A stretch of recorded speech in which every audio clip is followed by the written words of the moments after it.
আমার নাম মোহাম্মদ শামীম হাসান সরকার। আমি মালয়েশিয়ার জোহর বারুতে ইউটিউবে পড়াশোনা করছি।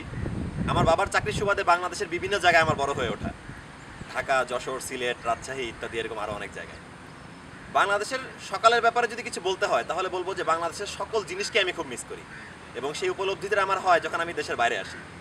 2 বছর ধরে বাংলাদেশের বাইরে আছি এবং আমি বাংলাদেশের সব কিছুকে অনেক বেশি মিস করি। তার মধ্যে বাংলাদেশের সকালটিও রয়েছে। আমাদের দেশের সকাল বলতে বোঝা যায় বাংলাদেশের সকাল বলতে আমাদের অনেক বৈচিত্র্য রয়েছে সকালের মাঝে।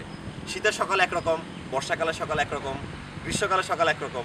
কিন্তু আমাদের এই মালয়েশিয়াতে যে আমরা এরকম কোনো সকাল আসলে দেখতে পাই না পরিবর্তন। প্রতিটি সকালে একই রকম মনে হয়। ওই বৈচিত্র্যটা খুব মিস করি।